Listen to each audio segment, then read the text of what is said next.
I couldn't believe that Liu Kang welcomed me in Earthrealm, or that he thought me worthy to study with his Shaolin masters. After a lifetime of wishing for one, I finally had a home. But my joy was tempered as I thought about Serena. My shadow sister was still under Quan Chi's yoke, and she deserved a life free of him as much, if not more, than I. Quan Chi and my other sisters proved tenacious, but they were no match for my blade. I snatched Serena from them. Then Liu Kang helped me break Quan Chi's spell. Her mind free of his influence for the first time in years, Serena chose to join me in Earthrealm. My sister and I once again fight side by side. Only now we do so for Earthrealm. Together, we have formed the Order of Light.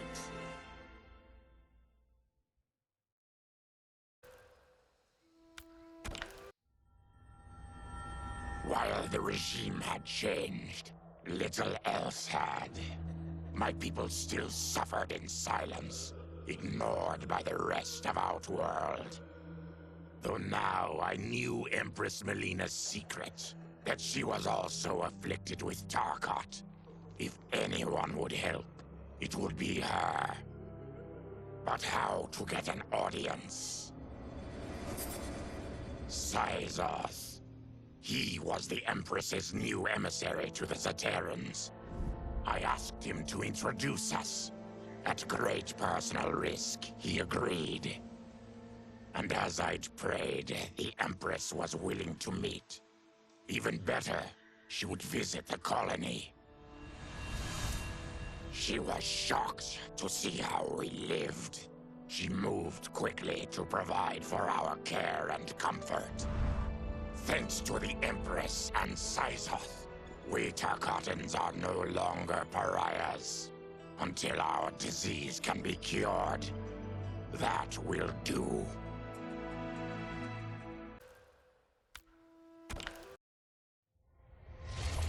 Though the barriers between timelines had been rebuilt, there was no question that they could again be broken. Protecting this timeline would require eternal vigilance, so that it could not fall victim to further outside aggression. But nothing in my countless lifetimes had prepared me for this task. In none of them had multiple timelines ever coexisted. Monitoring them for threats was an entirely novel problem. It would require a novel solution. I discovered that though the timelines no longer touched, their meeting had left them intertwined. I can now secretly surveil all timelines, keeping watch for potential danger. It pleases me to do this service for the new era. Lord Liu Kang may rest assured that it is secure.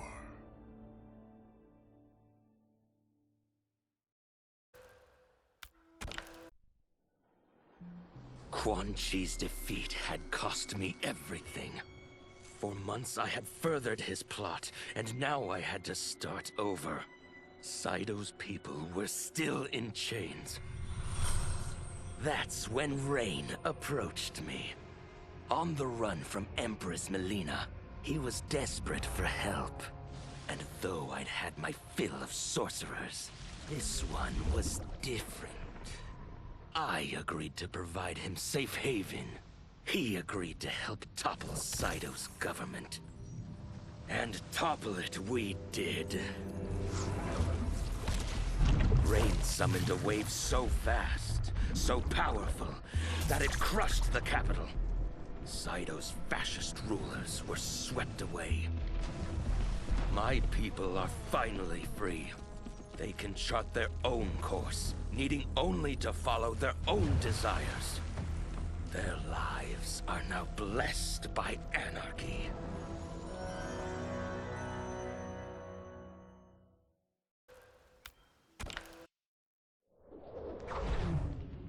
Since this whole thing kicked off, I'd wondered why Liu Kang chose me to be a champion. I mean, sure, I was killing it as a martial arts star, but it's one thing when it's all for show. It's different when you're playing for keeps. Then Liu Kang let me in on his master plan. He wanted the masses to know about the world beyond them, the one filled with gods and monsters, and he wanted me to tell them about it. But I knew revealing the truth all at once would be too shocking of a plot twist for most. That's why I pitched doing a bunch of stories, to slowly get people used to it. And if there's one thing I can do, besides kick ass in combat, it's build a cinematic universe. I'm serving up movies, streaming series, games, you name it. I like that I'm doing a public service. And it doesn't hurt that I'm making more than a few bucks. It's the kind of synergy that would make any studio mogul proud.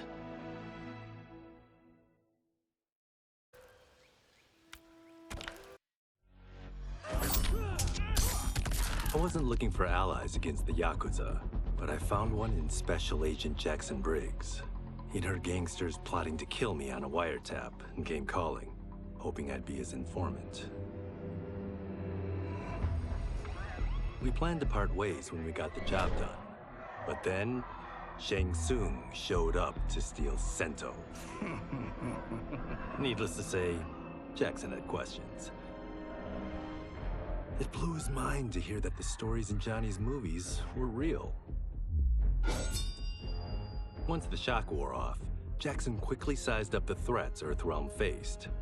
To deal with them, he got his bosses at the FBI to form the Outworld Investigation Agency. When he asked me to sign on, I hesitated. After all, me? A government agent? But it's an important job. And more importantly to me, an honest living.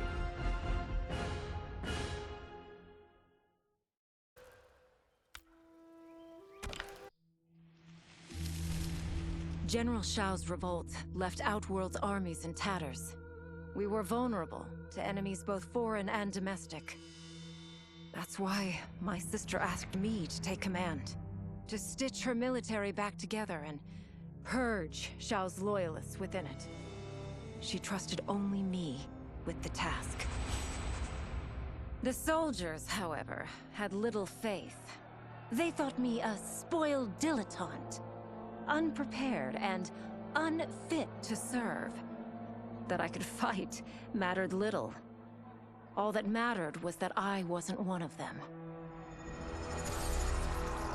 I finally earned their loyalty by orchestrating an epic victory over Shao and his rebels. Though the general himself escaped, his forces were smashed. For as long as I am able, I will lead the Empress's armies in defense of Outworld. Through strength, we will achieve peace.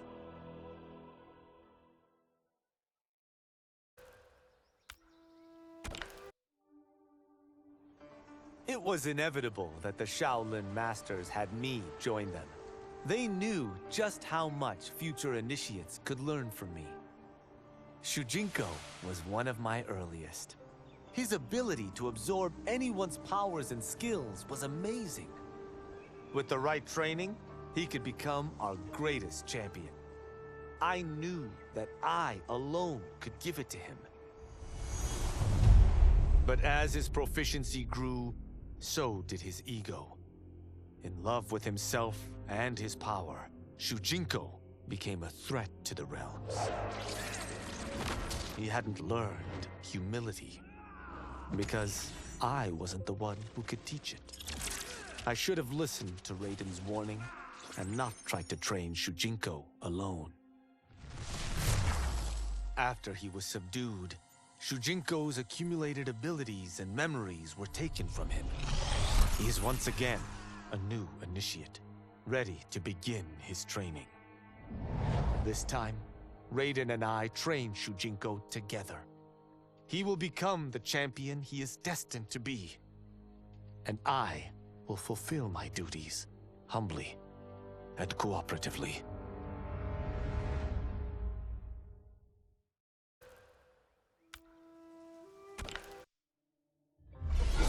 As her reign began, Empress Melina faced many challenges. To meet them, she turned to the people she trusted. Her sister to lead her army, and me to lead her Imperial police. Though I missed Empress Sindel dearly, I was glad my ties with her family had been mended. But while it was an honor to be made responsible for Outworld's internal security, I soon realized accepting the appointment was a mistake. I'm not cut out to be a bureaucrat, nor am I patient enough to navigate the Imperial Court's politics. I was at my best patrolling Sundo's streets, when I could feel the city's pulse and serve and protect its citizens directly. That's why I resigned my post and resumed my role as Sundo's first constable. I end each day knowing I've made a difference.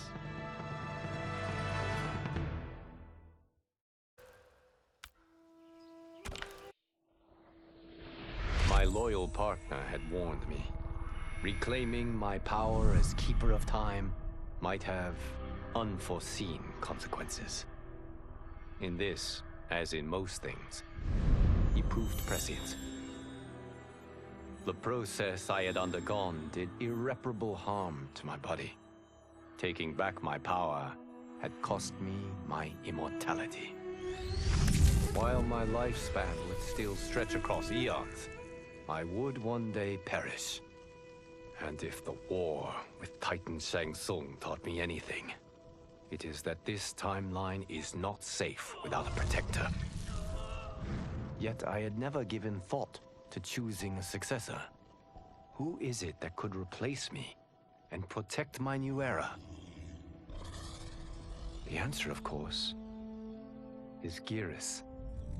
Tireless and meticulous, he is perfectly suited to be entrusted with this grave duty.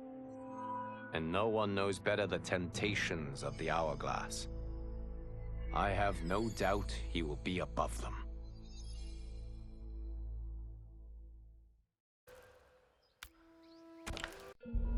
Though worried about how the public might react, I met with Baraka to discuss his Tarkatans.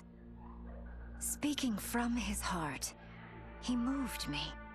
I agreed to visit his colony and see how his people lived.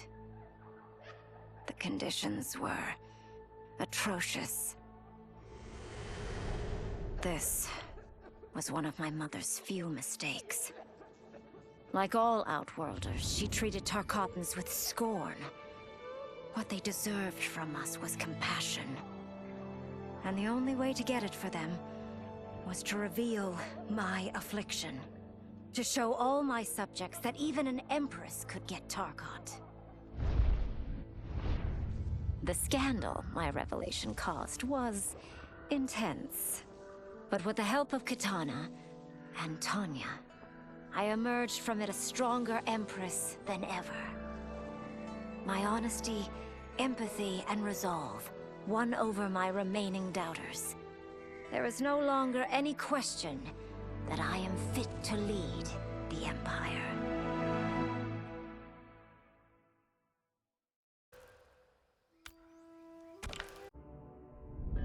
Quan Chi's plot collapsed.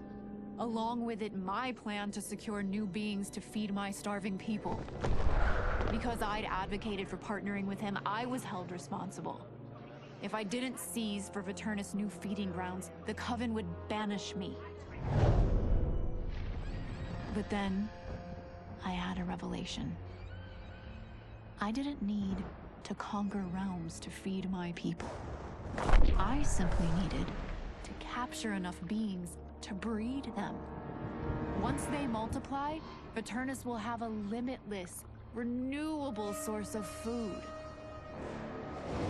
And I only need a few thousand to start.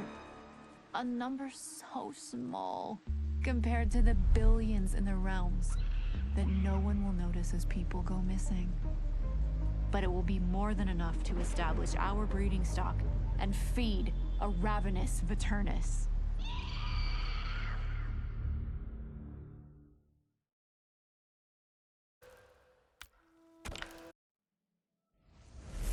Were it not for my godly counterpart, I would not have survived the battle against Titan Shang Tsung. Meeting him, though, raised questions. Why did I replace him in this new era? Why was I made mortal? Lord Liu Kang told me of his Raiden's nobility and righteousness, about his steadfast leadership in the defense of Earthrealm. He also told me about Raiden's dark side, how he could be consumed by rage and cast aside the rules he otherwise lived by. Making me mortal and incapable of such anger was to keep me from following in his footsteps. Though I understood the reasons why, I felt I had been done a disservice. To survive the coming battles, I may need the edge that only great rage can bring. As the Shaolin couldn't aid me, I sought out someone who could. Someone to stoke the fire within me and teach me to master it. For this, I could have no better teacher than the Shirai Ryu's Grand Master.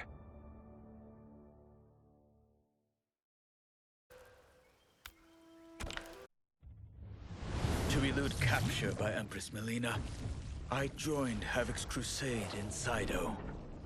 There I summoned more magic than I thought possible, and drowned out the old regime. Havoc's longed-for anarchy had been achieved. He was more than satisfied. But I was left empty and broken.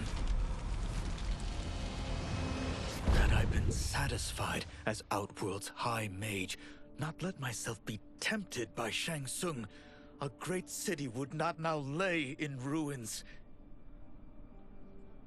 I've caused devastation, ended thousands of lives, all because of my blind ambition.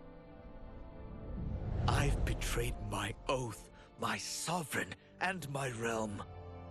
These high crimes merit punishment, and I'll accept whatever the Empress gives me. My only ambition now is to one day be forgiven.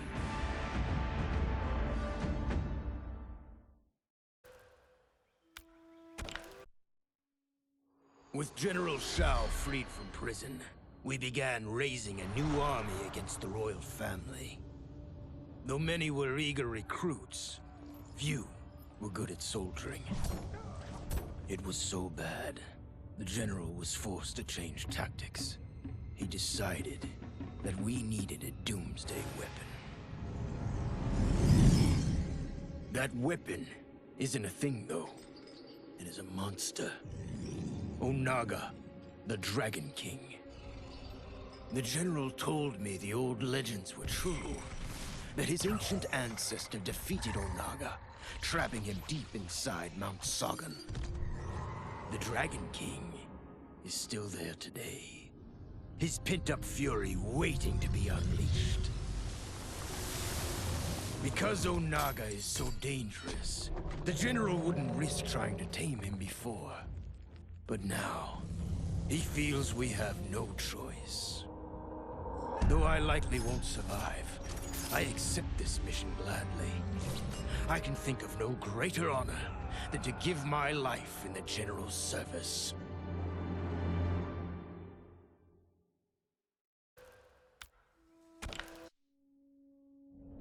After fleeing Outworld, I hadn't expected to return. But then, I also hadn't expected the new Empress to make me an offer I couldn't refuse. To thank me for helping stop General Shao's rebellion, she asked me to be her emissary to the Zaterrans. Going home, bearing the seal of the royal house, I would show, once and for all, that my mutation wasn't to be feared. That it wasn't a source of shame. To my surprise, I was welcomed. But those warm smiles hid a dark secret. I stumbled upon a trove of official records, which showed that my shape-shifting ability isn't unique. Many Saterans are born with it, but are killed by their government to keep it from spreading. Who started this barbaric policy? Who is now enforcing it is unknown. But I will find out. And I will put an end to this madness.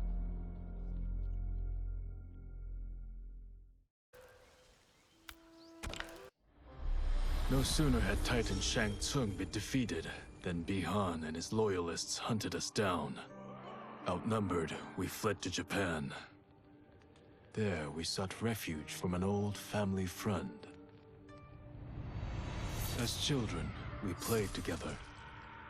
But Harumi Shirai was a woman now, the head of her clan.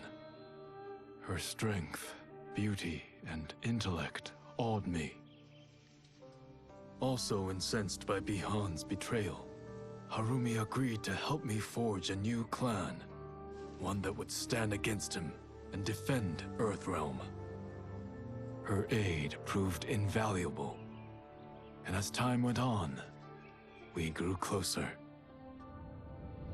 To honor Harumi and pay respects to my new bride, I named the clan after her, calling it the Shirai Ryu. Now the battle against my brother begins in earnest. The Shirai Ryu won't rest until Bihan is defeated and the Lin Kuei's honor restored.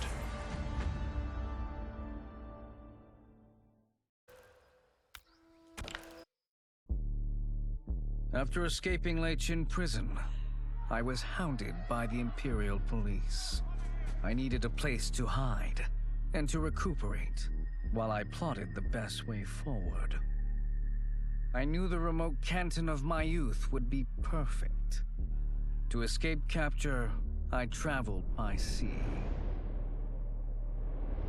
Little did I know that a gargantuan storm was brewing. My tiny craft was smashed apart. I closed my eyes, waiting to drown, hoping that the Netherrealm wouldn't claim my soul. But when I reopened them, I found myself not in hell, but on a deserted island. From its ruins, I could tell that great sorcerers had once lived there. In the caves beneath the ruins, I found what I can only describe as a well of souls.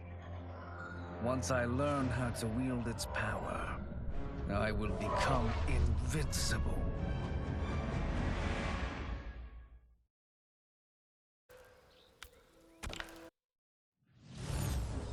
The battle had been lost, but the war isn't over.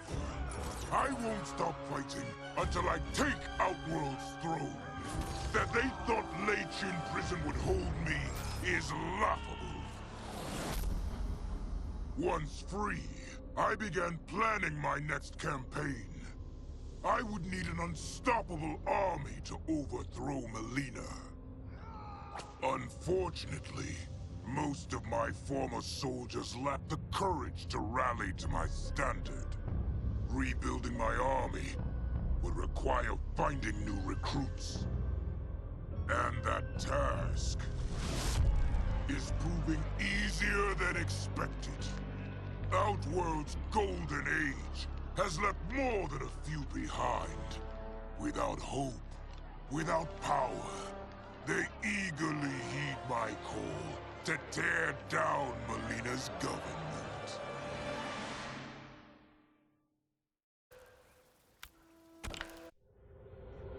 As the darkness enveloped me, I took a long last look at my family. I did not expect to see them again until their souls joined mine in the living forest. But miraculously, my beloved husband delivered me from oblivion. Though he couldn't save my body, Jared had preserved my soul. Like him and countless others, I am now a part of Ermac. Yet ours is not a peaceful repose. The collected souls within Ermac have their own needs and agendas. Before we can speak as one, we must first reach consensus. I had thought, as the former rulers of Outworld, I and Jared would hold sway. But here we are, two souls among many thousands, fighting for the right to be heard.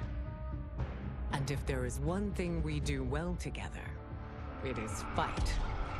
We will win the right to govern Ermac as we once had governed Outworld. And we will rule for the benefit of all.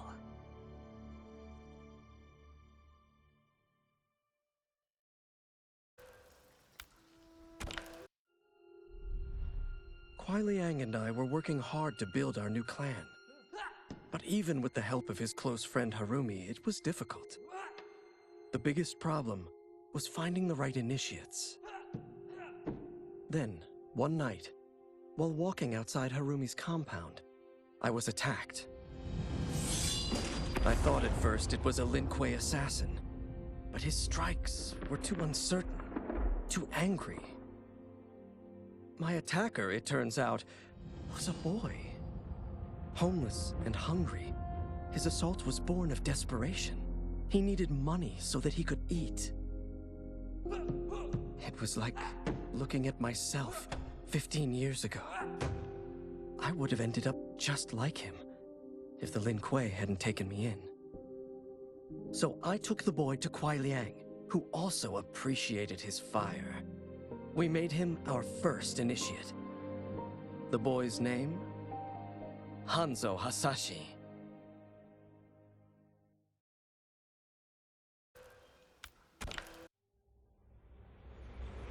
I had broken the Lin Kuei free of Liu Kang's enslavement. We were now masters of our destiny, and could take our place among Earthrealm's great nations. But taking and holding territory would require a vast army. I needed more fighters to make our presence felt. Then I recalled Shang Tsung's dragon warriors. An army of them would be unstoppable. But trafficking in such strong magic would surely draw Liu Kang's attention. Sector advised that we avoid detection by building our army using science, not sorcery. We've invested much into this endeavor, and we are beginning to see results. Once again proving the depths of Sector's genius. When we are done, all of Earthrealm will honor our desires and heed our demands.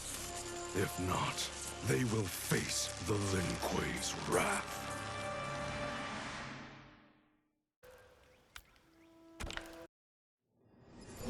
Until recently, I hadn't met Li Mei, but I had heard the stories. How the Umgadi's matron superior blamed her for not preventing Emperor Jared's murder. How she quit in disgrace rather than accept punishment. But those stories didn't fit the woman I now knew. Li Mei would never have been so negligent. Eventually, I uncovered the truth. The failures and mistakes which led to the Emperor's murder, they resulted from poor decisions made by the matron superior themselves. They made Li Mei their scapegoat. When the Empress found out, she wanted the Umgadi disbanded. But I convinced her that it could be reformed. To make sure it did, she put me in charge. I am humbled by this sacred responsibility. The Umgadi, my sisters, they are my life. I will not let them be brought down by the acts of a selfish few.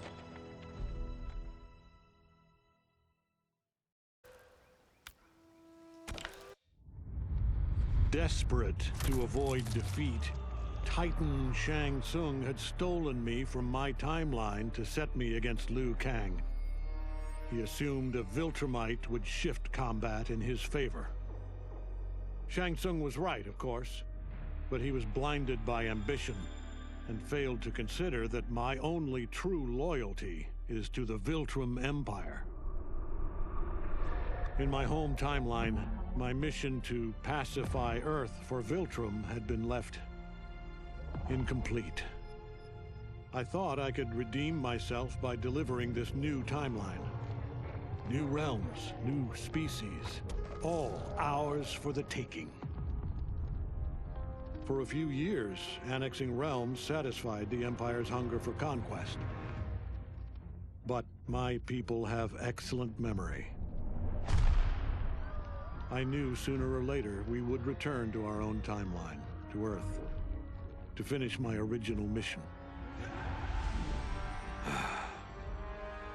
I only hope my son has had time enough to prepare.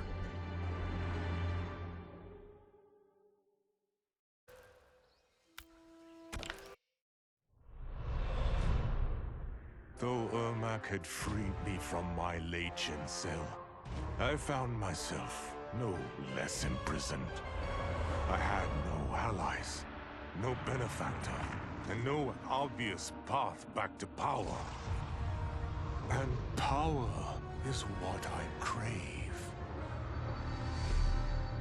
But why should I settle for the scant abilities of someone who is an underling sorcerer?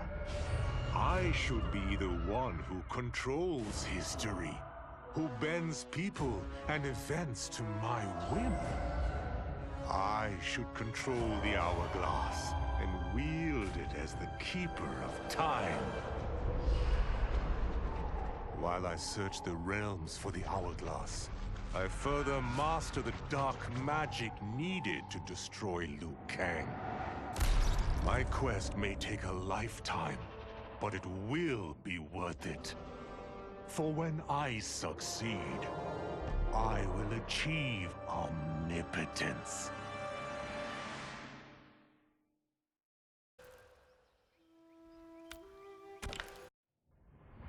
Project Starfish? Project Butterfly? Crazy Town. Both of them. But neither was as fucked up as Project Magician.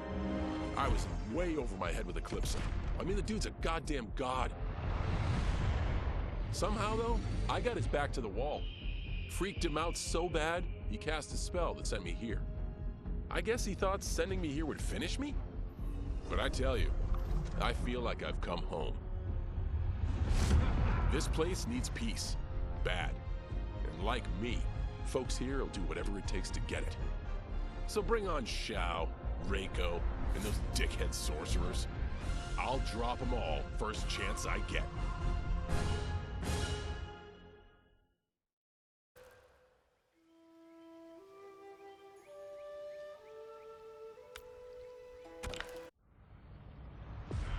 For a moment, Jared took control. We fixed the damage which had allowed him, and reimposed our collective will. But the damage went further than we thought. Without Quan Chi's aid, the spell which birthed us would fail. All of our souls would die. We freed the sorcerer from captivity. But after healing us, he betrayed us. He schemed to make us his slave once again. Combat was fierce, yet we persisted, finding strength in the unique abilities of our collected souls. Now we must decide our future path. Reconciling our desires will be difficult, but reconcile them we must. If not, we will be consumed by civil war.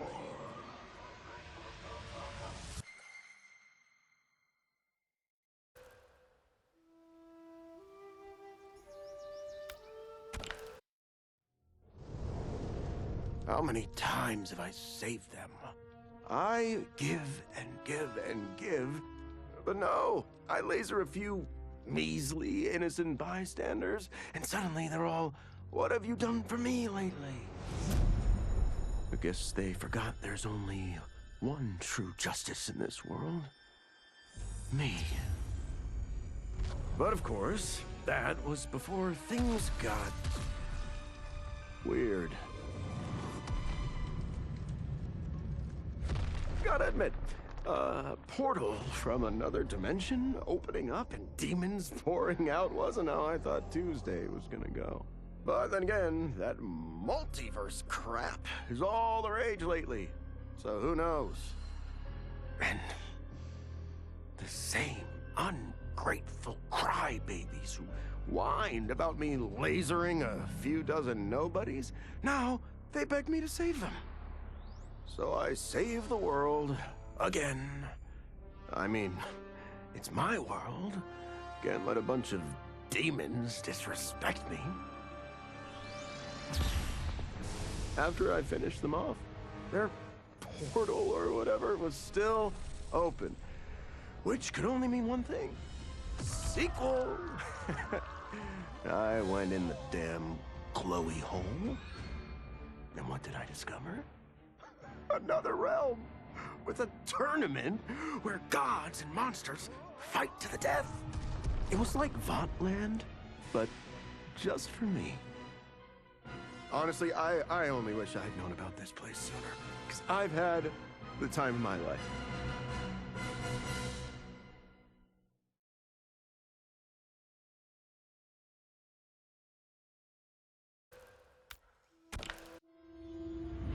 To kill a snake, you cut off its head. Or in the Yakuza's case, its heads. Kenji said I couldn't do it.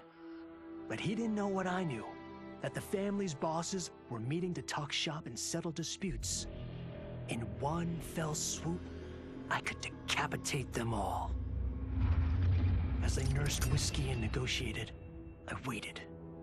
My moment came, then was cut short when a fiery portal opened. Out of it stepped men I'd never seen before.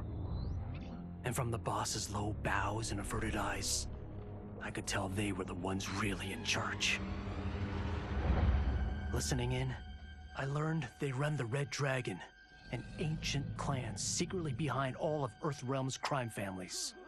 I could crush the Yakuza, but these Red Dragon would simply replace it, probably with something even worse. I'm facing a powerful new enemy in my war on the underworld, one I never saw coming, and I've got to finish them, or die trying.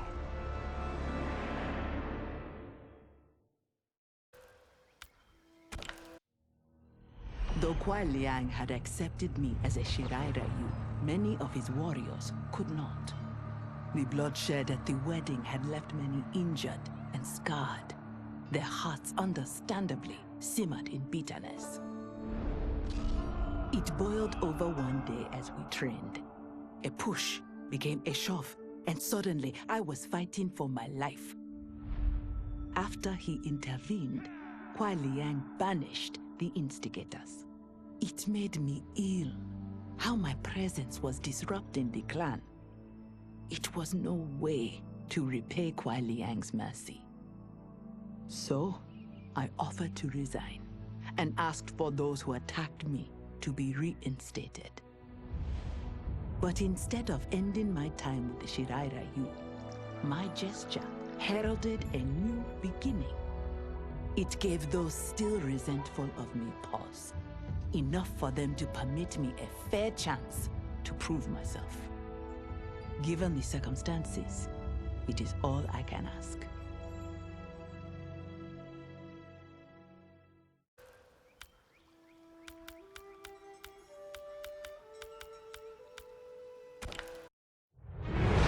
As I regained consciousness, I regained my memories. My transformation into a creature of chaos. My defeat of Titan Havoc.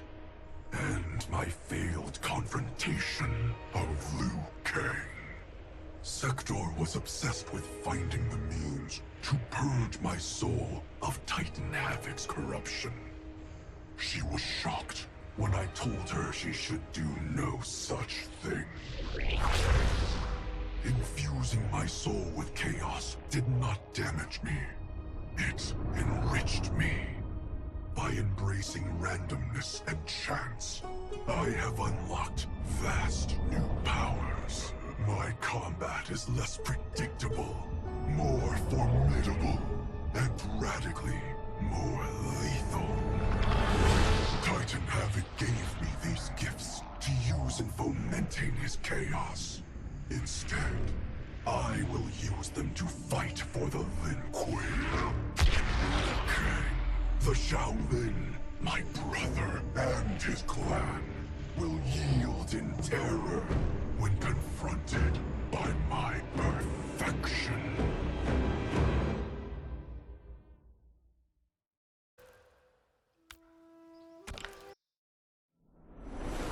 Though I had returned to the temple after Titan Havoc's defeat, I remained livid. Livid with Bihan's foolishness, Kuai Liang's betrayal, and Cyrax's defection to his Shirai Ryu. So when Quan Chi arrived to parley, offering to eliminate the upstart clan, I listened. For his services, Quan Chi asked that I retrieve an amulet that was locked away in the Temple of the Elements. No small task, given its wards and guardians. The one worth undertaking, if it would finish the Lin Kuei's rivals. But before I could find the amulet, I found Bihan. There he was, imprisoned and forgotten, when Liu Kang had promised to restore him. As I rescued Bihan, all thought of retrieving Quan Chi's treasure was quickly forgotten. I will never forgive Liu Kang for this betrayal. That he is a god will not stop me from seeking vengeance.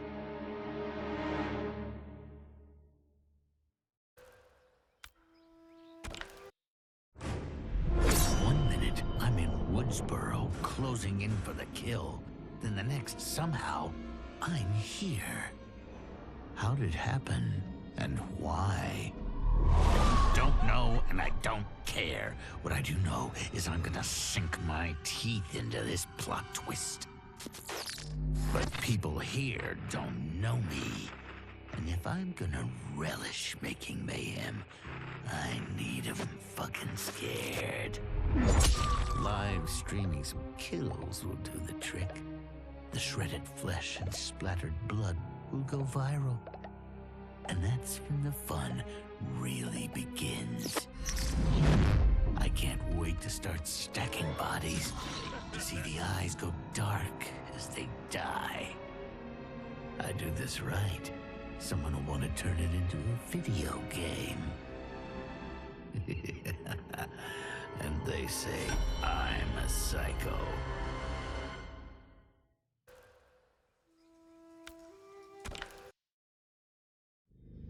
From the time he encountered the mysterious Yorg Kosha, my master has known other worlds and other planes exist.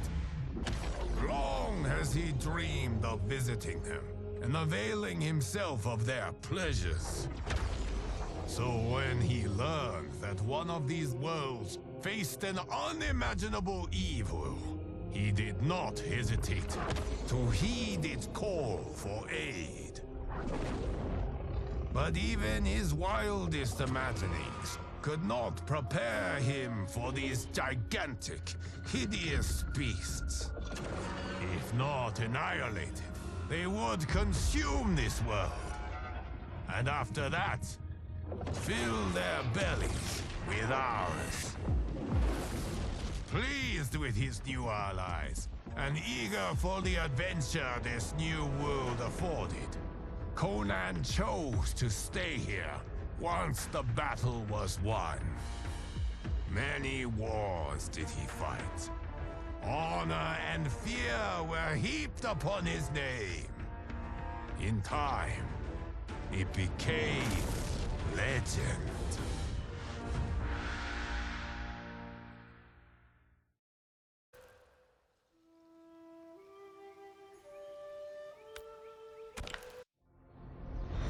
the Terminator came to this timeline is unknown. The danger he poses to it, sadly not. As he began his murderous rampage, all in the realms stood horrified. All that is, except Sector. To her, he was the perfect weapon.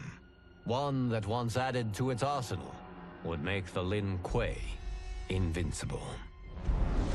Upon capturing him, Sector worked feverishly to commandeer the Terminator's cybernetic mind. But she underestimated his machine intelligence.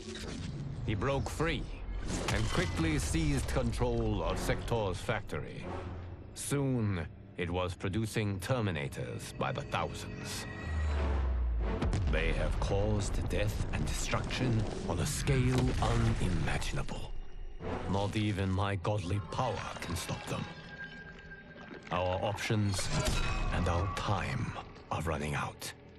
If we cannot soon find an answer, this timeline's flesh and blood beings will be obliterated.